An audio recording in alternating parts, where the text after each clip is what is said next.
ಇನ್ನು ಹಾಸನ ಕಡೆಗೆ ಹೋಗೋಣ. ಹಾಸನದಲ್ಲೂ ಸಾರಿಗೆ ನೌಕರರ ಮುಷ್ಕರದ ಎಫೆಕ್ಟ್ ತಟ್ತಾ ಇದೆ.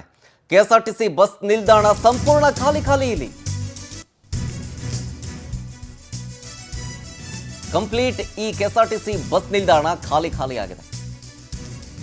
ಪಾಪ ಪ್ರಯಾಣಿಕರು ಕಾದು ಕುಳಿತಿದ್ದಾರೆ. ಒಂದಷ್ಟು ಜನಕ್ಕೆ ಇದರ ಬಗ್ಗೆ ಮಾಹಿತಿ ಇಲ್ಲ. ಆಮೇಲೆ ನಿನ್ನೆ ಸಂಜೆ ನ್ಯೂಸ್ ನೋಡಿದ್ದಾರೆ ಅವರು, ಅದಾದ್ಮೇಲೆ ಅಪ್ಡೇಟ್ ನೋಡಿಲ್ಲ. ಸಂಜೆ ಮುಷ್ಕರವನ್ನ ಕೈ ಬಿಡಲಾಗುತ್ತೆ, ಬಸ್ ಸಂಚಾರ ಎಂದಿನಂತಿರುತ್ತೆ ಅನ್ನುವಂಥ ಒಂದಷ್ಟು ಗೊಂದಲದ ನಡುವೆಯೇ ಸುದ್ದಿಯನ್ನ ನೋಡಿ ಬಸ್ ಇರುತ್ತೆ ಅನ್ಕೊಂಬಿಟ್ರು. 6 ಗಂಟೆಯಿಂದಲೇ ಬಸ್ ಸೇವೆ ಸಂಪೂರ್ಣವಾಗಿ ಸ್ಥಗಿತ ಆಗಿದೆ. ಖಾಸಗಿ ವಾಹನಗಳ ಮೂಲಕ ಜನ ಸಂಚರಿಸ್ತಾ ಇದ್ದಾರೆ. ಇದೇ ಹೇಳಿದ್ದು, ನಾವು ಪರ್ಸನಲ್ ವೆಹಿಕಲ್ಸ್ನ ಯೂಸ್ ಮಾಡಬೇಕಾಗತ್ತೆ. ಬಸ್ ನಿಲ್ದಾಣದಲ್ಲಿ ಬಸ್ಗಾಗಿ ಕಾದು ಕುಳಿತಿದ್ದಾರೆ ಒಂದಷ್ಟು ಜನ. ಸಾರಿಗೆ ಸೌಲಭ್ಯ ಇಲ್ಲದೆ ಪ್ರಯಾಣಿಕರು ಪರದಾಡ್ತಾ ಇದ್ದಾರೆ. ಒಂದಷ್ಟು ಜನ ವಿದ್ಯಾರ್ಥಿಗಳಿದ್ದಾರೆ. ಖಾಸಗಿ ವಾಹನದ ಮೂಲಕ ಒಂದಷ್ಟು ಜನ ಸಂಚಾರ ಮಾಡ್ತಿದ್ದಾರೆ. ಈ ಊರು ಸೈಡ್ಗಳಲ್ಲಿ, ಡಿಸ್ಟ್ರಿಕ್ಟ್ ಸೈಡ್ಗಳಲ್ಲಿ ಈ ಕ್ಯಾಬ್ ಎಲ್ಲ ಬರುತ್ತವೆ. ಬಸ್ ಇಲ್ಲ ಅಂತಂದರೆ ನಾವು ಕ್ಯಾಬಲ್ಲಿ ಹೋಗ್ಬೋದು. ಆ ರೀತಿಯ ವ್ಯವಸ್ಥೆ ಇರುತ್ತೆ ಒಂದೂರಿಂದ ಇನ್ನೊಂದೂರಿಗೆ ಅಂತ. ಸೊ ಒಂದಷ್ಟು ಜನ ಅದರ ಮೊರೆ ಹೋಗ್ತಾ ಇದ್ದಾರೆ. ಇನ್ನೊಂದಷ್ಟು ಜನ ಪ್ರೈವೇಟ್ ಬಸ್ಗಳ ಮೊರೆ ಹೋಗ್ತಾ ಇದ್ದಾರೆ. ಬಟ್ ಮಿಕ್ಕಿದವ್ರಿಗಂತೂ ಬೇರೆ ಆಪ್ಷನ್ ಇಲ್ಲ. ನೋಡೋಣ, ಈಗ ಬರ್ಬೋದು, ಆಗ ಬರಬಹುದು ಅಂಥೇಳಿ ಕಾದು ಕೂತಿದ್ದಾರೆ. ಏನು ಮಾಡೋದು ಗೊತ್ತಾಗ್ತಾ ಇಲ್ಲ. ನೈಟ್ ಶಿಫ್ಟ್ ಕೆಲಸ ಮುಗಿಸ್ಕೊಂಡು ಸಾರಿಗೆ ನೌಕರರು ಹೊರಟುಬಿಟ್ಟಿದ್ದಾರೆ. ಡಿಪೋದಲ್ಲಿ ಸಾರಿಗೆ ಬಸ್ಗಳು ಸಾಲುಗಟ್ಟಿ ನಿಂತಿದ್ದಾವೆ, ಬಟ್ ಓಡಿಸೋರಿಲ್ಲ. ಅಲ್ಲಿನ ಪರಿಸ್ಥಿತಿಯ ಕುರಿತು ನಮ್ಮ ಪ್ರತಿನಿಧಿ ಸಚಿನ್ ಶೆಟ್ಟಿ ಒಂದು ಪ್ರತ್ಯಕ್ಷ ವರದಿ ಕೊಟ್ಟಿದ್ದಾರೆ. ಬನ್ನಿ ತೋರಿಸ್ತೀನಿ. ಬೇಡಿಕೆಗಳನ್ನ ಆಗ್ರಹಿಸಿ ಇಂದು ಕೆಎಸ್ಆರ್ಟಿಸಿ ನೌಕರರು ನೀಡಿದಂತ ಮುಷ್ಕರಕ್ಕೆ ಹಾಸನದಲ್ಲಿ ಕೂಡ ವ್ಯಾಪಕವಾಗಿ ಬೆಂಬಲ ವ್ಯಕ್ತವಾಗಿದೆ. ನಾವೀಗ ಹಾಸನ ನಗರದ ಬಸ್ ನಿಲ್ದಾಣದ ಬಳಿ ಇದ್ದೀವಿ. ಇಲ್ಲಿ ನೋಡ್ಬೋದು, ಪ್ರತಿನಿತ್ಯ ನೂರಾರು ಬಸ್ಗಳು ಇಲ್ಲಿಂದ ಬೇರೆ ಕಡೆಗೆ ತೆರಳ್ತಾ ಇತ್ತು, ಬೇರೆ ಜಿಲ್ಲೆಗಳಿಗೆ ತೆರಳ್ತಾ ಇದ್ವು. ಆದ್ರೆ ಇವತ್ತು ಸಾರಿಗೆ ನೌಕರರ ಮುಷ್ಕರ ಹಿನ್ನೆಲೆಯಲ್ಲಿ ಯಾವುದೇ ಒಂದು ಬಸ್ ಕೂಡ ಬಸ್ ಸ್ಟ್ಯಾಂಡ್ ನ ಬಳಿ ಇದುವರೆಗೂ ಕೂಡ ಸುಳಿದಿಲ್ಲ. ಅಂದ್ರೆ ಪ್ರತಿನಿತ್ಯ ಬೆಂಗಳೂರು ಆಗಿರ್ಬೋದು, ಮಂಗಳೂರು ಆಗಿರ್ಬೋದು, ಧರ್ಮಸ್ಥಳ, ಅದೇ ರೀತಿ ಮೈಸೂರು, ಮಂಡ್ಯ ಆಗಿರ್ಬೋದು, ಈ ಭಾಗಗಳಿಗೆ ಬಸ್ಗಳು ಸಾಕಷ್ಟು ತೆರಳ್ತಾ ಇದ್ವು. ಆದ್ರೆ ಇವತ್ತಿನಿಂದ ತಮ್ಮ ಬೇಡಿಕೆಗಳಿಗೆ ಆಗ್ರಹಿಸಿ ಸಾರಿಗೆ ನೌಕರರ ಒಂದು ಮುಷ್ಕರ ಇದೆ. ಆ ಮುಷ್ಕರಕ್ಕೆ ಹಾಸನದಲ್ಲಿ ವ್ಯಾಪಕವಾಗಿ ಬೆಂಬಲ ವ್ಯಕ್ತ ಆಗಿದೆ.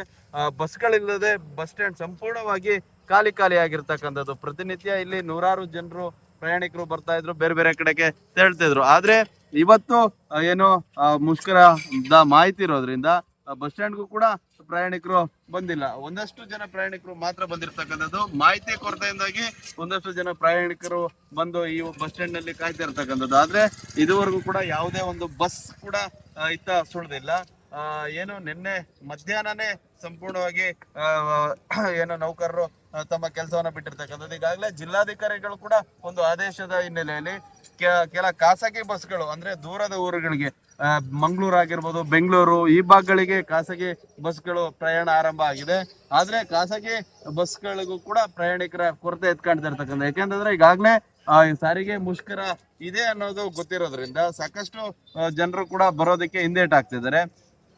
ಮತ್ತೊಂದೆಡೆ ಖಾಸಗಿ ವಾಹನದಲ್ಲಿ ಎಲ್ಲಿ ದುಪ್ಪಟ್ಟ ಹಣವನ್ನ ವಸೂಲಿ ಮಾಡ್ತಾರೋ ಅನ್ನೋ ಒಂದು ಭಯದಿಂದನೂ ಕೂಡ ಪ್ರಯಾಣಿಕರು ಬರ್ತಾ ಇಲ್ಲ. ಅಂದ್ರೆ ಒಟ್ಟಾರೆಯಾಗಿ ಹೇಳ್ಬೇಕಂದ್ರೆ ತಮ್ಮ ಬೇಡಿಕೆ ಈಡೇರೋವರೆಗೂ ಇಂದಿನಿಂದ ತಾತ್ಕಾಲಿಕವಾಗಿ ಒಂದು ಪ್ರತಿಭಟನೆಯನ್ನ ಮಾಡ್ತಿದ್ದಾರೆ, ಅದು ಬಂಧನ ಮಾಡ್ತಾ ಇದ್ದಾರೆ. ಅದು ಈ ಮುಂದಿನ ದಿನಗಳಲ್ಲಿ ಎಷ್ಟು ಮಟ್ಟಿಗೆ ಪರಿಣಾಮ ಆಗುತ್ತೆ ಅಂದ್ರೆ, ಇದೇ ರೀತಿ ಏನಾದ್ರೂ ಬಂದು ಮುಂದುವರೆದ್ರೆ ಸಾಕಷ್ಟು ಪ್ರಯಾಣಿಕರಿಗೆ ತೊಂದರೆ ಆಗೋದಂತೂ ಖಂಡಿತ. ಯಾಕೆಂತಂದ್ರೆ ಸರ್ಕಾರಿ ಬಸ್ಗಳನ್ನೇ ನಂಬ್ಕೊಂಡು ಒಂದಷ್ಟು ಜನ ಪ್ರಯಾಣಿಕರು ಇರ್ತಾರೆ. ಆದ್ರೆ ಖಾಸಗಿ ಬಸ್ಗಳಲ್ಲಿ ದುಪ್ಪಟ್ಟ ಹಣ ವಸೂಲಿ ಮಾಡ್ತಾರೆ ಅನ್ನೋ ಒಂದು ಭಯ ಕೂಡ ಇದೆ. ಆದ್ರೆ ಇವತ್ತು ನಡೀತಕ್ಕಂಥ ಪ್ರತಿಭಟನೆಗೆ ಹಾಸನದಲ್ಲಿ ಸಂಪೂರ್ಣವಾಗಿ ಬೆಂಬಲ ಕೂಡ ವ್ಯಕ್ತ ಆಗಿರ್ತಕ್ಕಂಥದ್ದು. Sachin Shetty, power TV, Hassan. ಹಾಸನದ ಬಸ್ ನಿಲ್ದಾಣ ತರನೇ ಧಾರವಾಡದಲ್ಲೂ ಅಷ್ಟೇ, ಇಲ್ಲೂ ಬಿಕೋ ಅಂತ ಇದೆ ಈ ಬಸ್ ನಿಲ್ದಾಣ. ಬಸ್ ಸಂಚಾರ ಆರಂಭ ಮಾಡಿಸೋದಕ್ಕೆ ಅಧಿಕಾರಿಗಳು ಹರಸಾಹಸ ಪಡ್ತಾ ಇದ್ದಾರೆ. ಅಧಿಕಾರಿಗಳು ಹರಸಾಹಸ ಪಟ್ಟರು, ಬಸ್ ಚಾಲಕರು ಮಾತ್ರ ಇದರ ಬಗ್ಗೆ ಕ್ಯಾರೆಗಂತ ಇಲ್ಲ. ಡಿಪೋಗಳಿಂದ ಹೊರಗೆ ಬರ್ತಾನೆ ಇಲ್ಲ ಚಿಗರಿ ಮತ್ತು ಇತರೆ ಬಸ್ಗಳು. ಪಾಪ ಊರುಗಳಿಗೆ ಹೋಗೋದಕ್ಕೆ ಬಸ್ ನಿಲ್ದಾಣದಲ್ಲಿ ಜನ ಕಾಯ್ತಾ ಇದ್ದಾರೆ, ಆದರೆ ಬಸ್ ಇಲ್ಲ. ಪ್ರತಿಭಟನೆಗೆ ಧಾರವಾಡದಲ್ಲಿ ಸಿಬ್ಬಂದಿಯ ಬಹುತೇಕ ಬೆಂಬಲ ಇದೆ. ನೋಡಿ, ಬಸ್ಗಳು ಹಂಗೆ ನಿಂತುಬಿಟ್ಟಿದ್ದಾವೆ, ಡೋರ್ ಕ್ಲೋಸ್, ಬಸ್ ಖಾಲಿ. ಓಡಿಸೋದಕ್ಕೆ ಡ್ರೈವರ್ ಇಲ್ಲ, ಟಿಕೆಟ್ ಕೊಡೋದಕ್ಕೆ ಕಂಡಕ್ಟರ್ ಇಲ್ಲ. ಮತ್ತೊಂದು ಕಡೆ ಪೊಲೀಸ್ ಬಿಗಿ ಭದ್ರತೆಯೂ ಕೂಡ ಕೈಗೊಳ್ಳಲಾಗಿದೆ. ಒಂದಷ್ಟು ಜನ ಪರದಾಡ್ತಾ ಇದ್ದಾರೆ, ಅಲ್ಲೂ ಗೊಂದಲ. ಧಾರವಾಡದಲ್ಲಿ ಹೇಳ್ತಿದ್ದಾರೆ, ಪಕ್ಕದ ಜಿಲ್ಲೆಯಲ್ಲಿ ಬಸ್ ಓಡಾಡ್ತಾ ಇದೆ, ಇಲ್ಯಾಕೆ ಓಡಾಡ್ತಿಲ್ಲ ಅಂತೇಳಿ ಜಗಳ ಮಾಡೋದಕ್ಕೆ ಬರ್ತಿದ್ದಾರೆ. ಏನು ಮಾಡೋದಕ್ಕಾಗೋದಿಲ್ಲ.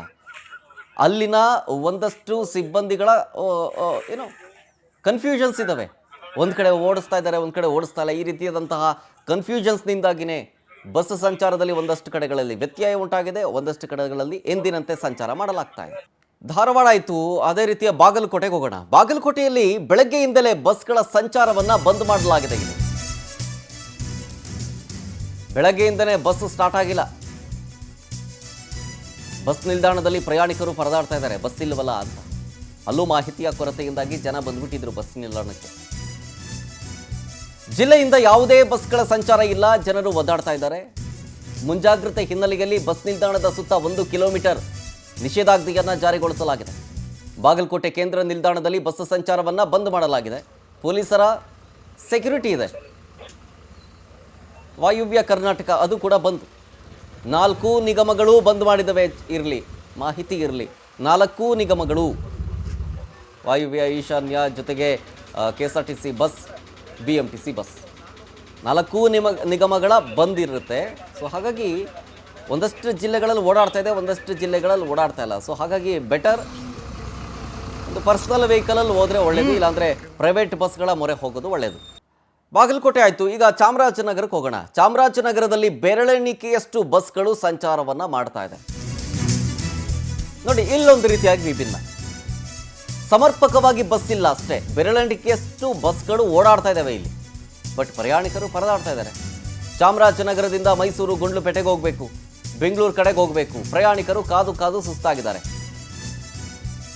10 ರಿಂದ 20 ಬಸ್ ಹೋಗಬೇಕಾಗಿದ್ದ ಕಡೆಗಳಲ್ಲಿ ಕೇವಲ 2-3 ಬಸ್ಗಳು ಓಡಾಡ್ತಾ ಇದ್ದಾವೆ. ಯಾವುದೇ ರೀತಿಯ ಅಹಿತಕರ ಘಟನೆ ನಡೀಬಾರದು ಅಂತೇಳಿ ಪೊಲೀಸ್ ಬಿಗಿ ಭದ್ರತೆಯನ್ನು ಕೈಗೊಳ್ಳಲಾಗಿದೆ. ಅಹಿತಕರ ಘಟನೆ ನಿಮಗೆ ಯಾರ ಕಡೆಯಿಂದ ಬೇಕಾದರೂ ಆಗಬಹುದು. 1-2 ಬಸ್ಗಳು ಓಡಾಡ್ತಿದೆ ಅನ್ನೋ ವಿಚಾರ ಗೊತ್ತಾಗಿ ಯಾರಾದರೂ ಈ ಬಸ್ ಸಂಚಾರವನ್ನು ಅಥವಾ ಬಸ್ ಮುಷ್ಕರಕ್ಕೆ ಬೆಂಬಲ ಕೊಡೋರು, ಬಸ್ ಓಡಿಸ್ತಿದ್ಯಾ ನೀನು ಅಂತೇಳಿ ಕಲ್ಲಿಸಿಬೋದು, ಜಗಳ ಮಾಡ್ಬೋದು, ಹೊಡೆಯಕ್ಕೆ ಬರ್ಬೋದು. ಇಲ್ಲ ಸಾರ್ವಜನಿಕರಲ್ಲೇ ಯಾರೋ ಕಿಡಿಗೇಡಿಗಳು ಬಂದು ಬಸ್ ಯಾಕೆ ಓಡಿಸ್ತಿಲ್ಲ ಅಂತ ಹೇಳಿಬಿಟ್ಟು ಗಲಾಟೆ ಮಾಡೋದು, ಹಲ್ಲೆ ಮಾಡೋದು, ಬಸ್ ಮೇಲೆ ಕಲ್ಲು ತೂರೋದು ಮಾಡ್ಬೋದು. ಹಾಗಾಗಿ ಟೈಟ್ ಸೆಕ್ಯೂರಿಟಿಯನ್ನು ಕೊಡಲಾಗಿದೆ ಇಲ್ಲೂ ಕೂಡ. ಸೊ ಅಟ್ ಎ ಟೈಮ್ 3 ಕಡೆಯ ವಿಷನ್ಸ್ಗಳು ಗಮನಿಸ್ತಾ ಇದ್ದೀರಿ. ಬಾಗಲಕೋಟೆ, ಚಾಮರಾಜನಗರ, ಕೊಪ್ಪಳದಲ್ಲಿ ಸೆಕ್ಯೂರಿಟಿಯ ನಡುವೆ, ಅಂದರೆ ಪೊಲೀಸರ ಸರ್ಪಗಾವಲಿನಲ್ಲೇ ಮುಂದ್ಗಡೆ ಒಬ್ಬರು ಪೊಲೀಸರಿದ್ದಾರೆ, ಹಿಂದ್ಗಡೆ ಒಬ್ಬರು ಪೊಲೀಸರಿದ್ದಾರೆ. ಅವರ ಸೆಕ್ಯೂರಿಟಿಯ ನಡುವೆಯೇ ಬಸ್ಸನ್ನು ಗಡಿ ತನಕ ಬಿಟ್ಟು ಸಂಚಾರವನ್ನು ಕಳಿಸ್ಕೊಟ್ಟಿದ್ದಾರೆ. ಬಾಗಲಕೋಟೆಯಲ್ಲಿ ಬಸ್ ವ್ಯತ್ಯಯ ಇದೆ, ಚಾಮರಾಜನಗರದಲ್ಲಿ 1-2 ಬಸ್ಗಳಷ್ಟೇ ಓಡಾಟ ಮಾಡ್ತಾ ಇದ್ದಾರೆ. ಹೀಗೆ ಮಾಹಿತಿಯ ಕೊರತೆಗಳಿಂದ ಜನ ಪರದಾಡ್ತಾ ಇದ್ದಾರೆ.